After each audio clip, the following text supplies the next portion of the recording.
Ok, continuemos entonces con la segunda parte de los tripanosomátidos de importancia médica, o los hemoflagelados que infectan al ser humano.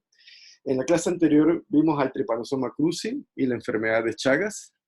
Estudiamos algo de su historia, mucha epidemiología, características clínicas, algo de diagnóstico, y en verdad va a ser el tema más profundamente tratado. Los otros tripanosomas, por no ser eh, parásitos frecuentes en Panamá, parásitos endémicos en Panamá, como los tripanosomas africanos, van a ser vistos de una manera más somera.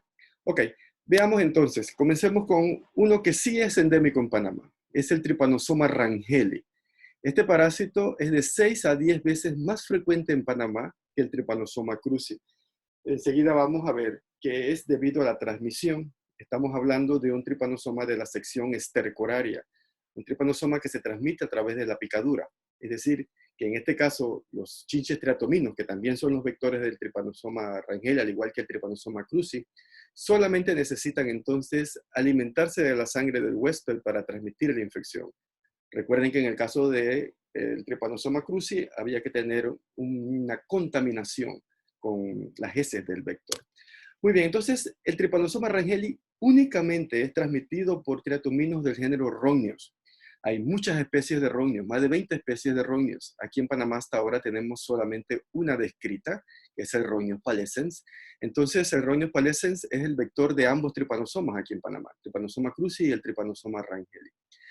Sin embargo, puede haber una variante por ahí nueva del Rhomnius pallescens, posiblemente hasta una nueva especie, pero bueno, eso es otro tema. Solamente entonces Rhomnius puede transmitir a Trypanosoma rangeli y es a través, como ustedes pueden observar, entonces de la picadura con la saliva es cuando se inocula el tripomastigote metacíclico, que es el mismo estadio infeccioso, pero lo que ocurre en el ser humano y en los otros huéspedes, en referencia al Trypanosoma rangeli, es en su mayor parte desconocido.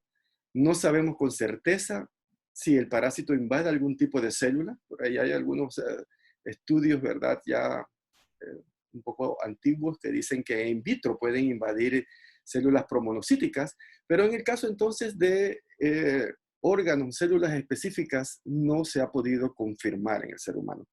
De hecho, este tripanosoma no produce ninguna característica clínica, ninguna patología, ni en el humano ni en los animales de experimentación.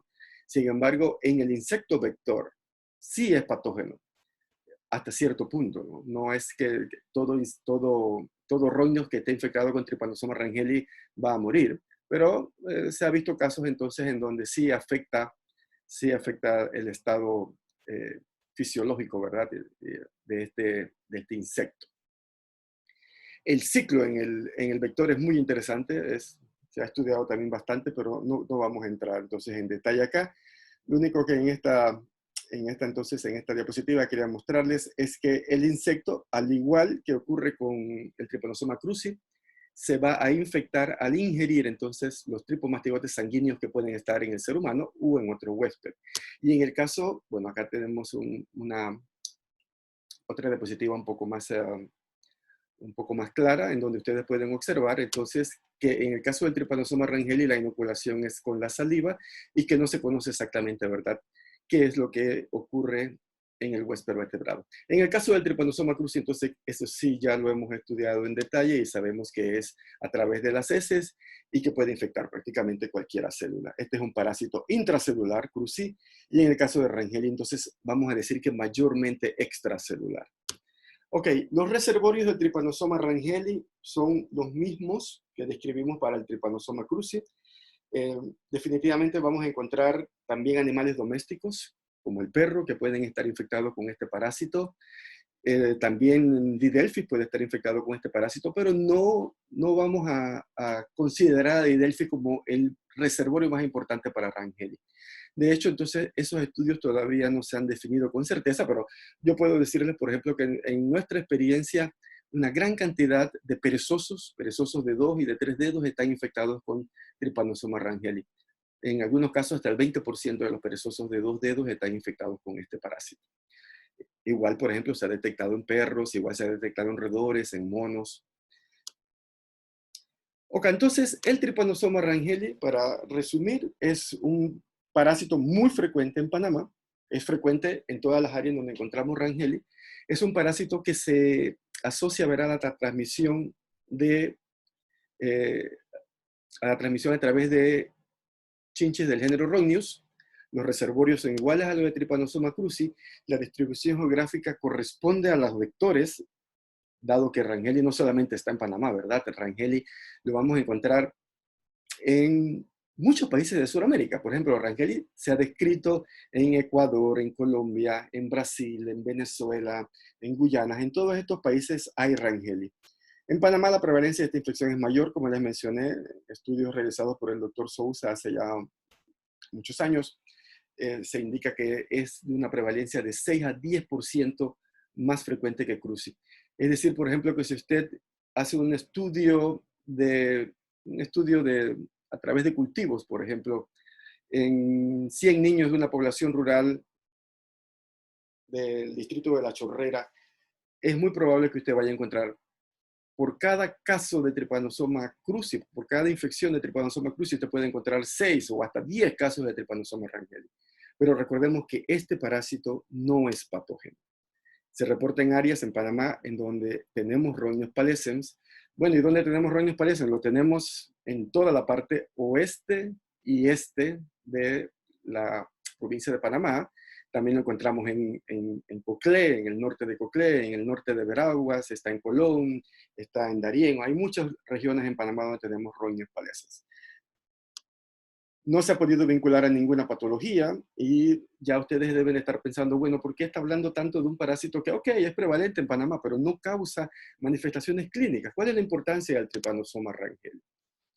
El diagnóstico parasitológico es igual al del Trypanosoma cruzi, es decir, todas estas técnicas de concentración, de micromatocrito, de estrado, todas ellas podrían determinar entonces la presencia del único estadio que se conoce en el ser humano del Trypanosoma rangeli, que es el tripomastigote sanguíneo. Bien, entonces la importancia médica y epidemiológica del Trypanosoma rangeli está estrictamente relacionado con las relaciones biológicas y bioquímicas que guarda este parásito con el Trypanosoma cruzi. Y un punto sumamente importante que se viene estudiando desde hace muchísimo tiempo es que tienen una gran similitud antigénica, por lo menos el 50% de los componentes antigénicos de estos parásitos son similares o muy similares. Y esto entonces puede causar problemas en el diagnóstico, como ustedes pueden imaginarse. No solamente porque ellos se parecen morfológicamente, y en una muestra sanguínea, un ojo inexperto podría decir, esto es una infección con cruzi, cuando en realidad lo que el niño tiene es Trypanosoma rangeli, sino que también entonces, al tener una similitud antigénica tan alta, una infección con rangeli podría inducir anticuerpos que podrían ser confundidos con anticuerpos anti-Trypanosoma cruzi. Por eso es el punto este de problemas en el diagnóstico. También puede producir confusión en estudios epidemiológicos y detectar, por ejemplo, o definir que en un área geográfica determinada el número de casos de pacientes chagásicos es alto, cuando en realidad lo que tiene es Trypanosoma rangeli. Y por supuesto que este Trypanosoma no necesita, si no es patógeno, no necesita entonces la administración de drogas que, como vimos en la clase anterior, las dos drogas que se tienen para el tratamiento de la infección con Trypanosoma cruzi son extremadamente tóxicas y con muchos efectos secundarios. Ok, entonces esto que acabamos de ver sería la parte negativa del Trypanosoma rangeli, pero también existe una parte positiva del Trypanosoma rangeli, y es que se ha detectado que en ratones a los cuales se ha infectado o inmunizado con fracciones de Trypanosoma rangeli, se ha visto que estos ratones son luego retados con una cepa de Trypanosoma cruzi, se ha visto que se puede modular la infección con cruzi. ¿Qué pasa en estos ratones que han sido experimentalmente inmunizados, infectados con Trypanosoma rangeli? Bueno, las parasitemias con cruzi en estos ratones son más bajas. En estos ratones se observa menor patologías y síntomas más benignos. Por supuesto que una mortalidad menor también. Todo esto entonces es a nivel experimental y desde hace mucho tiempo, por ejemplo, digamos, personas que han estudiado mucho Rangel, como el doctor Felipe Gould de Colombia, eh, llegó a decir que en áreas geográficas donde se da la infección con Trypanosoma rangeli, la enfermedad de Chagas adopta formas clínicas más benignas. Esto es una afirmación que realmente no se ha podido comprobar totalmente, pero sí se sabe que a nivel experimental hay resultados interesantes. Existe una doctora en Argentina, la doctora Beatriz Basso, que ha dedicado mucho de su vida científica al estudio de vacunas utilizando antígenos de Rangel vacunas para cruci. Y se han desarrollado ya vacunas que son eficientes, pero a nivel de animales. Se cuenta con una vacuna para prevenir el Chagas en perros. Recuerdan que en la clase anterior les mencioné que los perros en algunas áreas de Sudamérica, en Argentina, por ejemplo, son reservorios importantes del Trypanosoma cruzi. Entonces, si usted evita que el perro se infecte, eso es positivo para las familias que tienen estos perros. Pero bueno, lo que quería mencionarles es que realmente que ya hay vacunas contra Trypanosoma cruzi hechas con antígenos de Trypanosoma rangeli.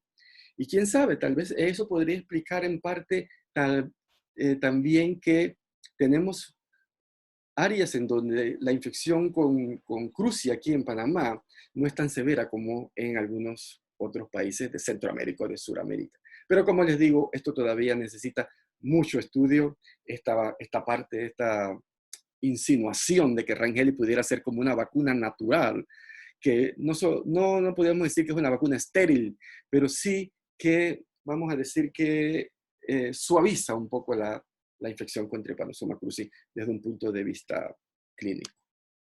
Bien, entonces eso es lo que vamos a ver de este Trypanosoma. Hay mucho que hablar sobre el Trypanosoma rangeli, sin embargo no tenemos tiempo, y lo que acabamos de describir es lo básico, es un parásito muy frecuente aquí en Panamá. Bien, la segunda parte de esta clase va entonces a abarcar una parasitosis, una enfermedad parasitaria muy, muy importante, y es la tripanosomiasis africana o la enfermedad del sueño, que estaría entonces producida por dos especies de tripanosomas, el tripanosoma gambiense y el tripanosoma rhodesiense. Ustedes en algunos libros pueden encontrar, por ejemplo, que en realidad, o que se toman estas especies como subespecie, y que la especie tipo es Trypanosoma brucei.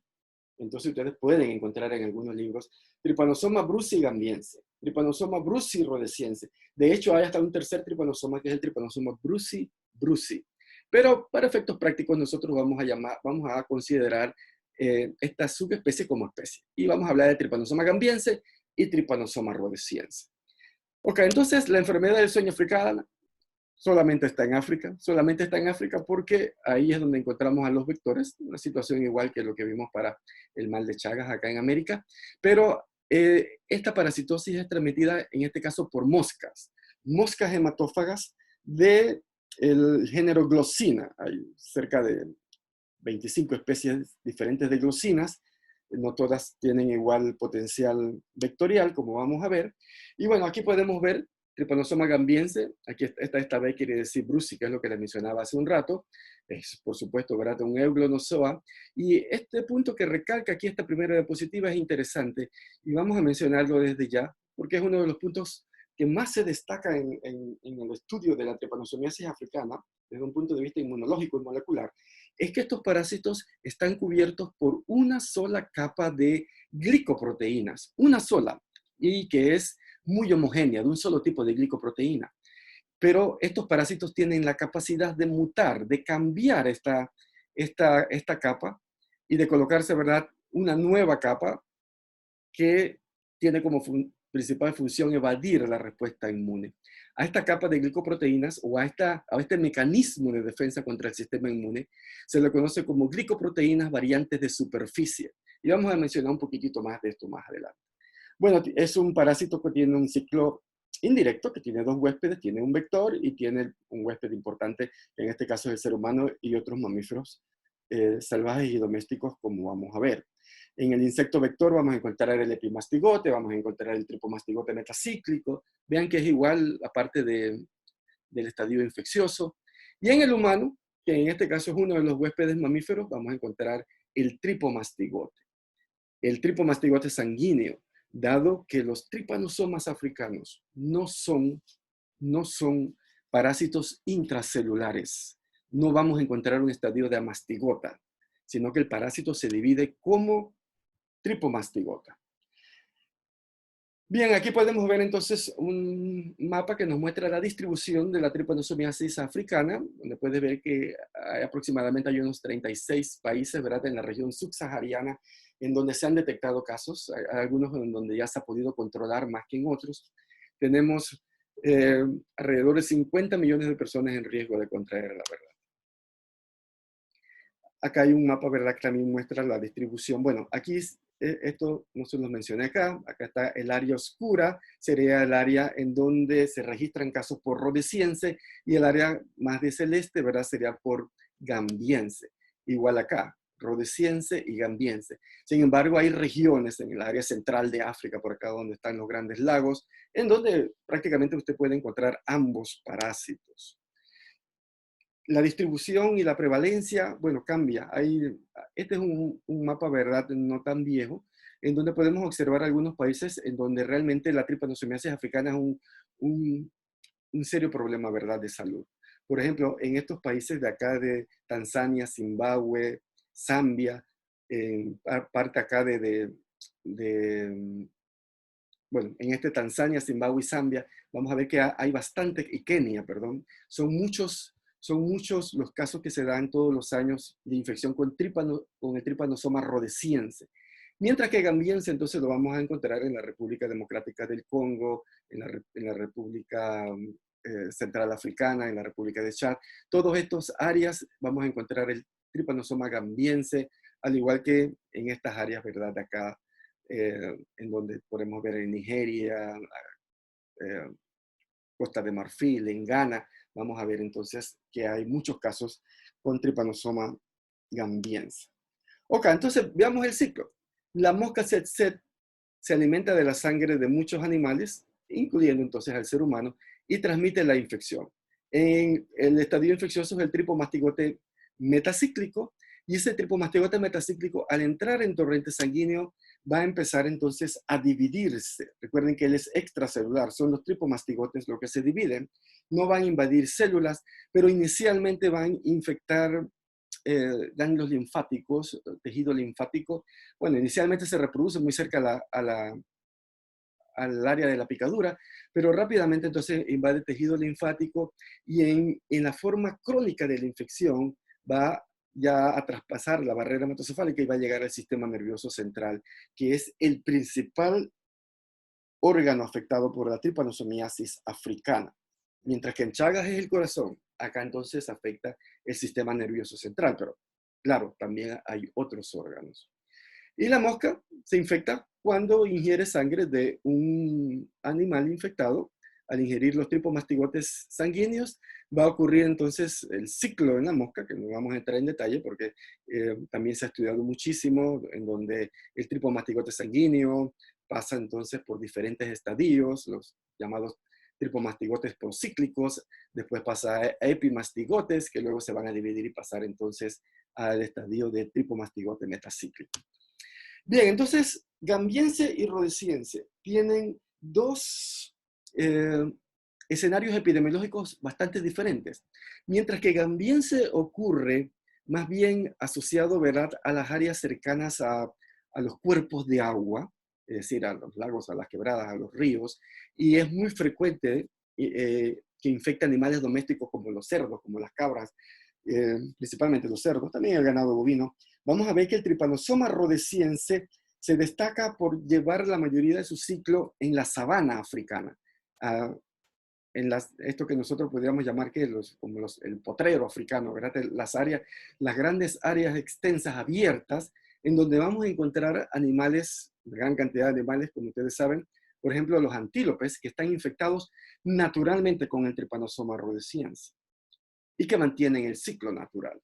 Son dos escenarios diferentes para el tripanosoma gambiense y el tripanosoma rhodesiense. Esto sería, ¿verdad?,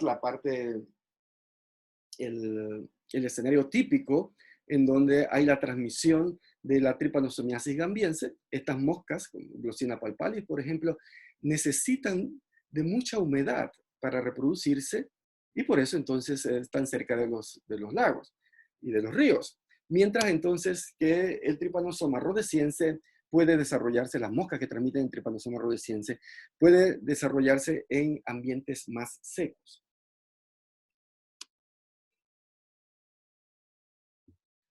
Clínicamente, estos dos tripanosomas se parecen muchísimo, pero a uno se le conoce como la forma crónica de la enfermedad del sueño y al otro como la forma aguda de la enfermedad del sueño.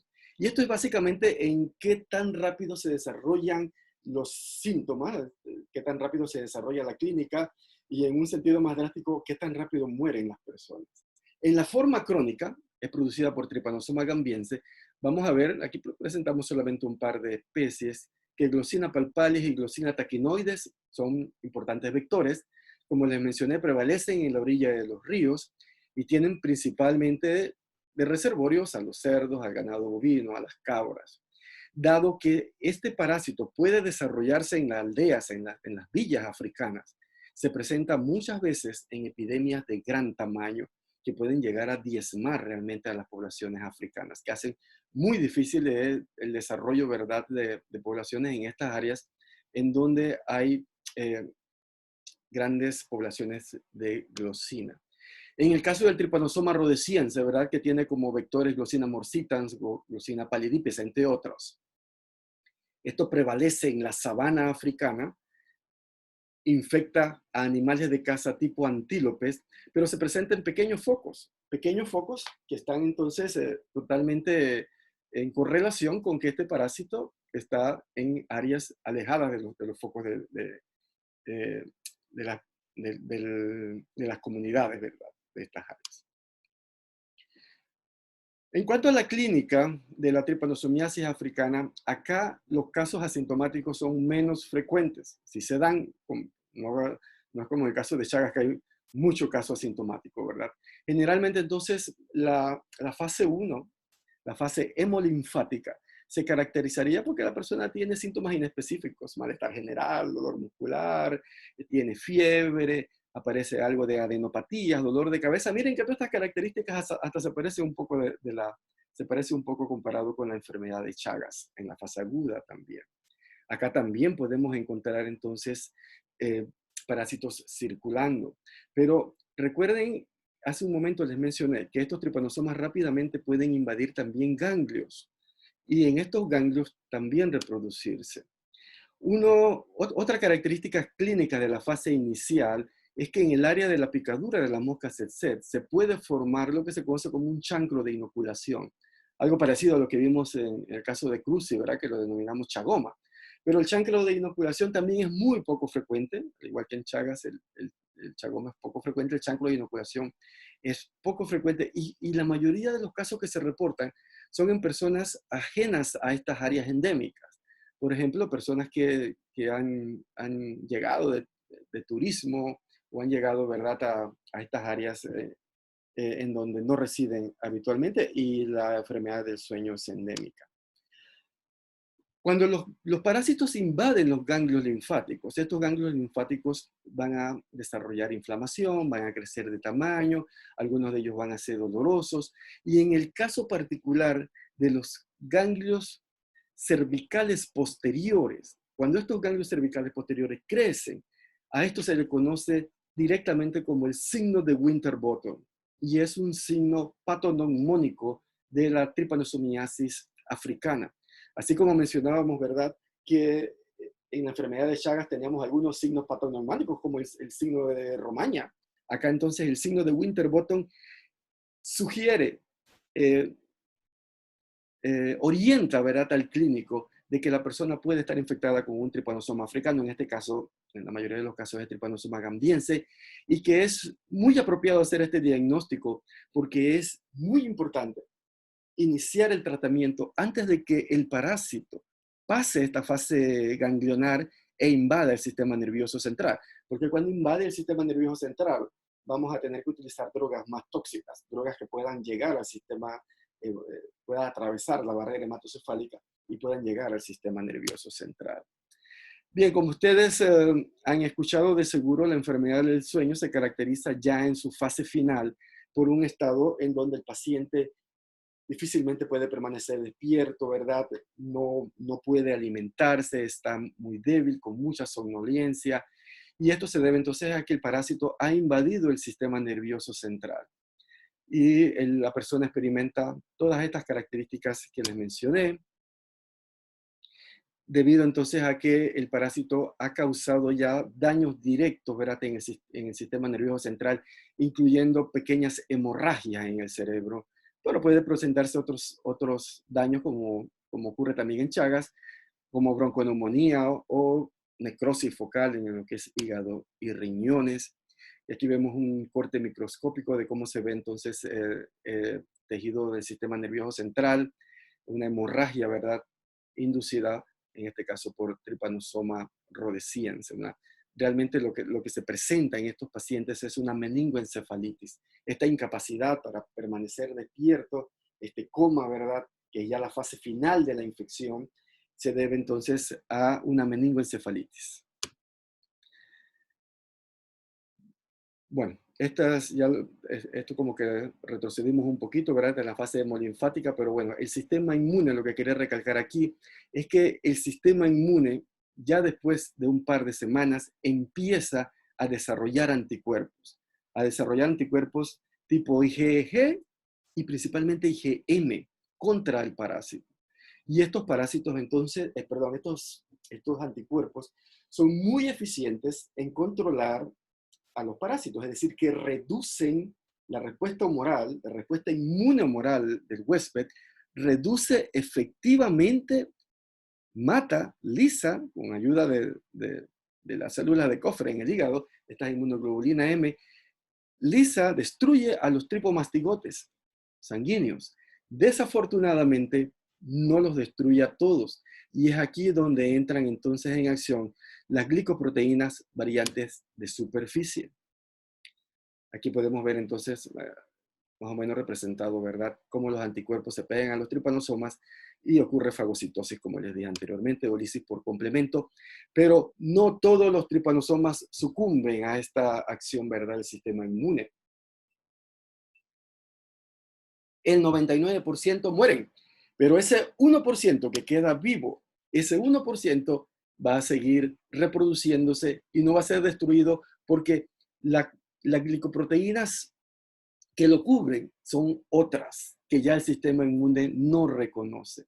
Y desafortunadamente entonces estos parásitos tienen la capacidad de mutar hasta 1000 veces, o sea, 1000 tipos diferentes de glicoproteínas. Es como si tuvieran 1000 tipos, 1000 disfraces diferentes para evadir el reconocimiento del sistema inmune.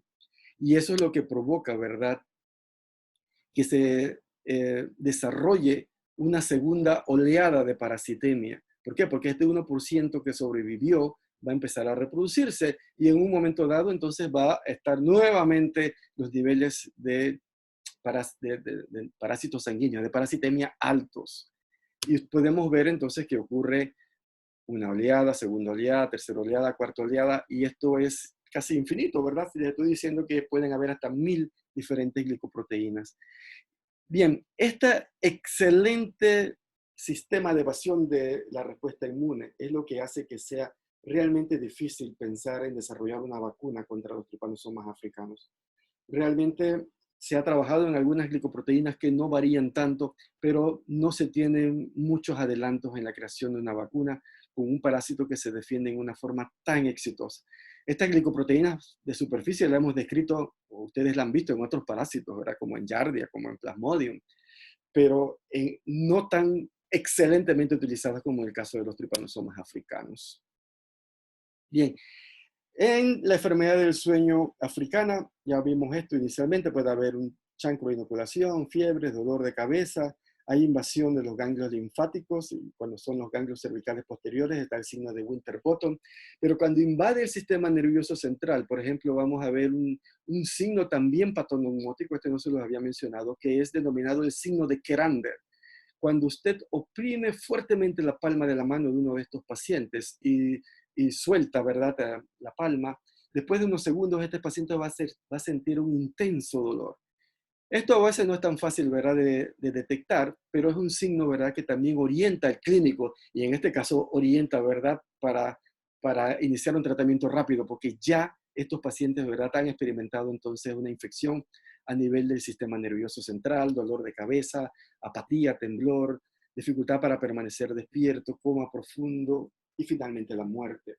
Muchas veces asociada, ¿verdad?, a infecciones secundarias también con otros, otras bacterias, otros virus.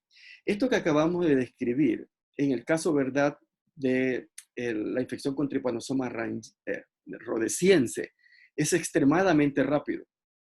De repente, en una persona infectada con gambiense, va a tardar en llegar a este coma profundo y muerte algo menos de 2 años. Pero en el caso de rhodesiense, en menos de un año, ¿verdad?, la persona va a morir. Es por esto entonces que en rhodesiense se le conoce como la enfermedad del sueño aguda y la enfermedad del sueño crónica a Trypanosoma gambiense. ¿Cómo se realiza el diagnóstico de la infección con los tripanosomas africanos? Bueno, inicialmente usted puede hacer también todas estas técnicas que vimos de detección del parásito en sangre. Usted puede hacer un frotis, usted puede hacer, ¿verdad?, una gota gruesa, usted puede hacer un Stroud, pero esto depende mucho, ¿verdad?, de la fase donde está el paciente, donde está la infección. Es difícil, pero de repente usted puede encontrar parásitos en sangre. Es más certero encontrar los parásitos ya cuando han invadido los ganglios linfáticos y se puede hacer entonces una punción, un aspirado de los ganglios linfáticos y ahí encontrar los tripomastigotes. Tampoco es tan sensible porque no va a haber muchos tripanosomas, pero se puede hacer ese diagnóstico parasitológico. Cuando ya ha invadido el sistema nervioso central, se puede detectar parasitológicamente la infección, es decir, ver el tripomastigota en líquido cefalorraquídeo. Esta es una fotografía muy antigua, pero que muestra muy claramente, ¿verdad?, condiciones no asépticas, no ideales, ¿verdad?, para la toma de líquido cefalorraquídeo, en este caso en un nativo africano, pero que demuestra muy pictóricamente, ¿verdad?, de la toma de líquido cefalorraquídeo para ver si encontramos entonces ahí, o por supuesto que por microscopía, se pueden encontrar los tripomastigotes, en este caso ya no serán sanguíneos, sino estadios de tripomastigotes en líquido cefalorraquídeo. Algunas veces también en ese líquido se pueden encontrar células grandes, las células de módula de Mo, que son linfocitos B, enormes, que están produciendo entonces inmunoglobulinas, en este caso mucha inmunoglobulina M. También puede ser detectados en este líquido, además de los tripomastigotes. Existen algunas técnicas serológicas que detectan entonces anticuerpos. Esto lo vamos a ver en otra clase con un poquito más de detalle. En este caso es la técnica de aglutinación en tarjeta, que es muy barata, que sirve para hacer realmente screening en grandes cantidades, con grandes cantidades de personas, para detectar principalmente la presencia de inmunoglobulina M específica para el tripanosoma, para los tripanosomas africanos. Bueno, el diagnóstico clínico, los síntomas característicos nos pueden orientar: tripomastigotes en sangre, ganglios linfáticos, líquido cefalorraquídeo. Los cultivos son menos eficientes que para Chagas, quizás un poquito más para Trypanosoma rhodesiense. Se pueden inocular animales también en el caso de rhodesiense.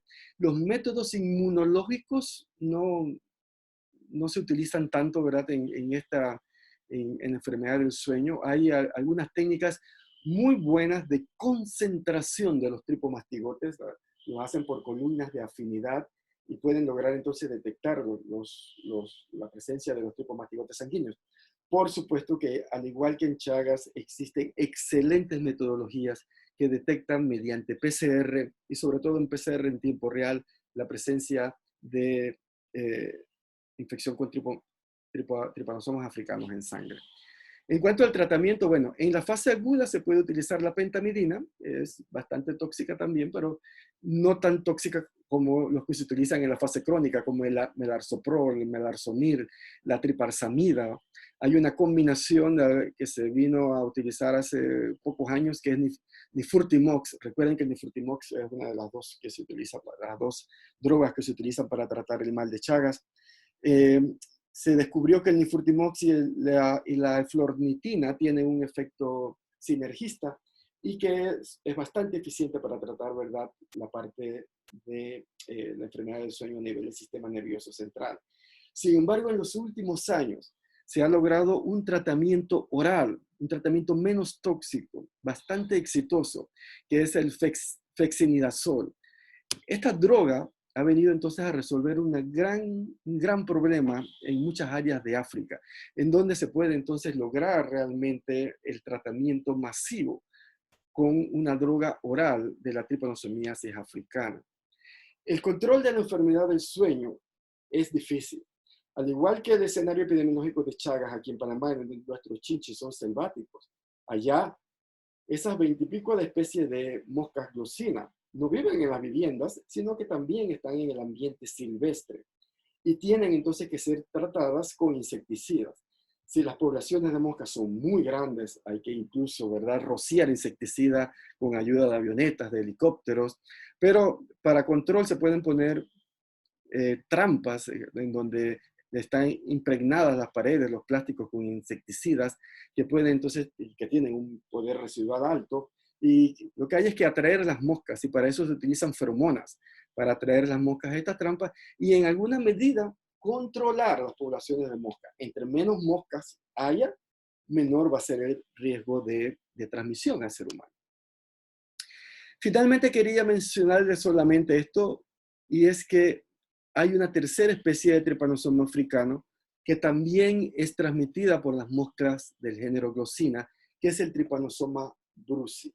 El Trypanosoma brucei no infecta al ser humano. Hay casos por ahí esporádicos, raros, más bien anecdóticos, pero este Trypanosoma, que lo vamos a encontrar infectando de forma natural un gran número de animales silvestres, como los antílopes que vimos anteriormente, por ejemplo, es una infección extremadamente severa, ¿verdad?, para el ganado bovino.